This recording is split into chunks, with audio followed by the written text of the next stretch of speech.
Right. අපේ අන්තිම කොටස ළමයි මෙහෙයුම් පද්ධති වර්ගීකරණය කිරීම. රයිට්. බලාගන්න. මෙහෙයුම් පද්ධති වර්ගීකරණය. මෙහෙයුම් පද්ධති වර්ගීකරණය කිරීම විවිධ මාන ඔස්සේ සිදු කළ හැකිය. එවැයින් ආකාර කීපයක් පමණක් පහත කෙටියෙන් සටහන් කර මේක මෙතන තියෙන ළමයි මෙහෙයුම් පද්ධති වර්ගීකරණය ඊටාම චූටි කොටසක් තමයි මේ ටියුට් එකේ තියෙන ඔයාලට සිලබස් එකේ තියෙන ඊටාම පොඩි කොටසක්. හරි. ඒ භාවිතා කළ හැකි පරිශීලකයන් ප්‍රමාණය අනුව. ඒ කියන්නේ පාවිච්චි කරන්න පුළුවන් යූසර්ස්ලා අනුව. එක්කෙනෙක්ට විතරක් පාවිච්චි කරන්න පුළුවන් ඒවා. ඒවට කියනවා ඒක පරිශීලක මෙහෙයුම් පද single user operating system. බලන්න. ඒකට උදාහරණ දීලා තිනවා MS DOS, Windows 95, Windows 98, Windows ME. ඒවට උදාහරණ මතක තියාගන්න. හරි. ඔන්න ඔය උදාහරණ ටික මතක තියාගන්න. ඒක එක්කෙනෙක්ට විතරක් පාවිච්චි කරන්න පුළුවන් මෙහෙයුම් පද්ධති වලට මෙන්න මේ උදාහරණ සෙට් එක මතක තියාගන්න. අනිවාර්යෙන් එන්න පුළුවන් එක්සෑම් එකට ඔවා මේ MCQ වලදී අහනවා ළමයි. රයිට්. ඊළඟට බහු පරිශීලක මෙහෙයුම් පද්ධතිය. හරි. ඊළඟ එතකොට ඒකට එනවා Linux, Unix, Windows NT, Windows 2000, Windows XP, Vista 7, Mac OS ඔන්න ඔය ටික ඔක්කොම ළමයි බහු පරිශීලක මෙහෙයුම් පද්ධතිය. දැන් අපි පාවිච්චි කරන්නේ බහු පරිශීලක මෙහෙයුම් පද්ධති ළමයි. කියන්නේ එකපාර පරිශීලකයන් කීප දෙනෙකුට පාවිච්චි කරන්න පුළුවන් ඒවා. ඒවට කියන්නේ බහු පරිශීලක මෙහෙයුම් පද්ධති කියලා. ඊළඟට භාවිත කළ හැකි වැඩසටහන් ප්‍රමාණය අනුව. හරි. ඒ කියන්නේ සිදු කළ හැකි කාර්ය ප්‍රමාණය අනුව. ඒක කාර්ය එක වෙලාවෙදී එක කාර්යයක කොහොමත් පරිගණකයට එකපාර එකයි කරන්න පුළුවන්. හැබැයි අපිට පේනවනේ එකපාර ගොඩක් වෙනවා වගේ. ඒ හින්දා අපි ඒක සලකන්නේ නැහැ. කියන අර එකපාර එකයි කියන එක සලකන්නේ නැහැ. හරි. මෙතනදී කියන්නේ ඒක කාර්ය. එක වෙලාවෙට එකක් විතරක් කරන්න පුළුවන් ඒවා. බලන්න MS DOS. ඒක ගයිති වෙන්නේ එක වෙලාවට එකක් විතරක් කරන්න පුළුවන් මෙහෙයුම් පද්ධතියකට. මේක කලින්ම තිබ්බ Microsoft DOS Disk Operating System. හරි. බහුකාර්ය ගොඩක් එකපාර කරගන්න පුළුවන්. මෙන්න මේ තියෙන අපි මේ පාවිච්චි කරන්නේ මේ තියෙන multitasking operating system. Windows 95, Windows 98, Windows ME, Windows 2000, XP, Vista, Windows 7, Linux, Unix, Mac OS මේ ඔක්කොම ළමයි බහුකාර්ය මෙහෙයුම් පද්ධති. හරි. එතකොට අපි බෙදුවම කොහොමද? පාවිච්චි කරන්න පුළුවන් පරිශීලකයන් ගාන අනුව සහ එකපාර කරන්න පුළුවන් වැඩ ප්‍රමාණය අනුව. හරි. මේ විදිහට බෙදුවා. මේ උදාහරණ මතක තියලා තියෙන්නේ. හරි. ප්‍රතිචාර දක්වන අවස්ථාව අනුව. කියන්නේ ප්‍රතිචාර දක්වන කාලය අනුව මෙහෙයුම් පද්ධති වර්ග තුනයි. ටයිම් ෂෙයාරින් ඔපරේටින් සිස්ටම් කාල සම්භාවිත මෙහෙයුම් පද්ධති. තත්ත්ව කාල මෙහෙයුම් පද්ධති, කාණ්ඩ සැකසුම් පද්ධති. මෙන්න මේක ගැන චුට්ටක් කියන්න. ටයිම් ෂෙයාරින් කියලා කියන්නේ ඔයාට දන්නවා මේ එකපාර කීප දෙනෙක්ට පාවිච්චි කරන්න පුළුවන් මෙහෙයුම් පද්ධති වලට තමයි ටයිම් ෂෙයාරින් කියලා කියන්නේ. එතකොට මේ ටයිම් ෂෙයාරින් මෙහෙයුම් පද්ධති වල තියෙනවා එක වෙලාවෙ කීප දෙනෙක්ට ඒ වැඩි කියන්නේ එක පරිගණකයක් පාවිච්චි කරලා එකපාර කීප දෙනෙක්ට වැඩ කීපයක් කරගන්න පුළුවන්. ඒවට තමයි ටයිම් ෂෙයාරින් මෙහෙයුම් පද්ධති, ටයිම් ෂෙයාරින් OS කියලා කියන්නේ. හරි. කාල සම්භාවිත මෙහෙයුම් පද්ධති කියලා කියන්නේ අන්න ඒවට. එතකොට මේ මොනවද? තත්ත්ව කාල මෙහෙයුම් පද්ධති කියලා කියන්නේ. රියල් ටයිම් කියලා කියන්නේ මෙන්න මේවට. තත්ත්ව කාල මෙහෙයුම් පද්ධති කියන්නේ ළමයි ආදාන හම්බුන ගමන්ම ප්‍රතිචාර දක්වනවා. උදාහරණයක් හිතන්න ට්‍රැෆික් සිස්ටම් එක. අපේ තියෙන ට්‍රැෆික් සිස්ටම් එක.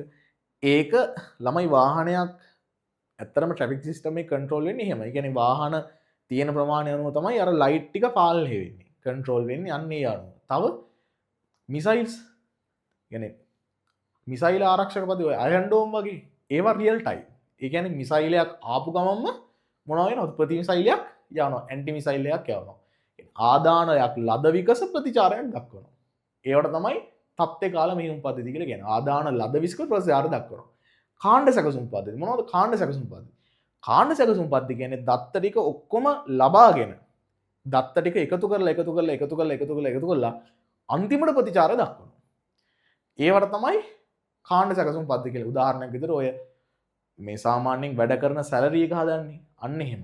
ඒ කියන්නේ දවස ගානේ එන වැටුප හදලා අන්තිමට OT ටික වැඩ කරලා එකතු කරලා අන්තිමට ඔයාගේ පඩිය හදනවා. ඒවා කාණ්ඩ සැකසුම් පද්ධති. හිතන්නකෝ මිසයිල් එකකට මේ ඇන්ටි මිසයිල් මේ සිස්ටම් එකකට මේ ඔයා දානවා කාණ්ඩ සැකසුම් පද්ධතියක්. මොකද වෙන්නේ අර මිසයිල් ටික ගහලා ඉවරනකන් තමයි ටුස් ගාලා අන්තිම මිසයිල් එක ගහන්නේ. එහෙම හරියන්නේ නැහැ. හරි? එහෙම හරියන්නේ නැහැ. එතකොට මේ දත්ත ටික ඔක්කොම අරගෙන ඒ කියන්නේ ගැළපෙන තැනට ගැළපෙන ඒවා මේවා කරන්න. දැන් හිතන්නකෝ මේ අර සේවකීගේ පඩි හදද්දිත් මේ අරක හරියන්නේ නැහැ. ඒ තත්ත්ව කාලේ හරියන්නේ නැහැ. ඒ කියන්නේ එතකොට උට දවස ගානේ ගෙවන්න වෙනවා. පැය ගානට ටටක් ගාලා ගෙවනවා. එහෙම හරියන්නේ නැහැ. එතකොට මේ ගැළපෙන තැනට ගැළපෙන OS එක තමයි පාවිච්චි කරන්න ඕනේ. හරි? මේක දැනගන්න ඕනේ. හරි. වර්තමානයේ ප්‍රචලිත මෙහෙයුම් පද්ධති. විවිධ වූ කාර්යයන් භාවිතා කරන මෙහෙයුම් පද්ධති අතිවිශාල ප්‍රමාණයක් වර්තමාන ලෝකයේ භාවිතා කරන දක්නට පුළුවන්. සමහර ඒවා ඉතාමත් විශේෂිත කාර්ය සඳහා පමණක් යොදා ගන්න අතර ඒවා තවත් ඒවා සාමාන්‍ය නම් පොදු භාවිත සඳහා යොදා ගන්න ලබන ගනු දක්නට පුළුවන්. හරි. ඉතින් වර්තමානයේ පුද්ගලවල භාවිත කරන වඩාත් ප්‍රචලිත මෙහෙයුම් පද්ධති Windows තමයි ගොඩාක් පාවිච්චි කරන්නේ. Apple phone වල Apple iOS එක පාවිච්චි කරනවා. Mac OS එක iOS පාවිච්චි කරනවා. සහ Linux කියන එකත් පාවිච්චි කරලා ළමයි මේ Linux කියන එක දැන් ඔයාලට ටික දාන ප්‍රමාණය වැඩි. MS Microsoft කියන එක චුට්ටක් මොකද ගිය අවුරුද්ද Linux ප්‍රශ්න 2-3ක්ම තිබ්බා Linux වලින් අහලා. හරි? Linux කියන ඔපරේටින් සිස්ටම් එක චුට්ටක් එනවා වැඩි. මොකද Windows කියන්නේ පුතා මේ සල්ලි දීලා ගන්න එකක්. ඒ කියන්නේ ඒක ඒවට කියනවා මේ මොනවද? ඕපන් සෝස් නෑ. ඒවා මේ විවෘත මූලාශ්‍ර මුදුකාංග නෙවෙයි. අපි එතකොට විවෘත මූලාශ්‍ර කියන්නේ ඕපන් සෝස්. ඕපන් සෝස් කියන්නේ සල්ලි දීලා ගන්න ඕනේ නෑ. ඒවා අපිට පාවිච්චි කරන්න පුළුවන්. දැන් අපි ගොඩක් කට්ටිය කරන්නේ ක්‍රැක් සොෆ්ට්වෙයාර් එකක් අරගෙන ඒක ඉන්ස්ටෝල් කරන එකනේ. ඒවා හරියන්නේ නෑ පුතේ. ඇත්තටම. ඒ කියන්නේ මේ අර OS එකේ තියෙන උපරිම සම්පූර්ණ ප්‍රමාණයම ගන්න බෑ ඒකේ. සහ මේ ඒ ක්‍රැක් එක හදන අයත් වෙන වෙන දේවල් උවමනාවල් එක්ක තමයි ක්‍රැක් සොෆ්ට්වෙයාර් හදන්නේ. එතකොට ඒ කියන්නේ ඒගොල්ලන්ගේ ඔයාගේ දත්ත හොරකම් කරන්න පුළුවන් ප්‍රමාණය වැඩි ඈ.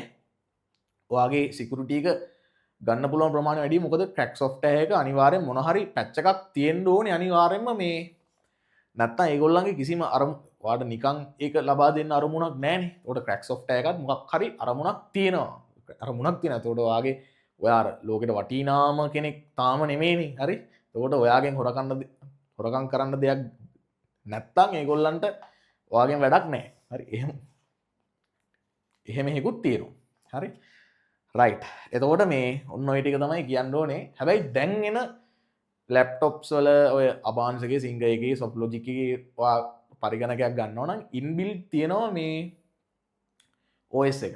OS එක ඉන්බිල්ට් තියෙනවා මේ Windows කියන එක ඉන්බිල්ට් ඇවිල්ලා තියෙනවා. ඒ කම්පැනි එකෙන්ම ඒ මේවට දීලා තියෙනවා. හරි? එතකොට ආයේ ඔයාලට ක්‍රැක් සොෆ්ට්වෙයාර්ස් දදා ඉන්න ඕනේ. කලින් ඒවයි තමයි මේ ක්‍රැක් සොෆ්ට්වෙයාර්ස් දැම්මේ. හරි? ඔන්න ඔය ටික තමයි ළමයි කියන්න තියෙන්නේ.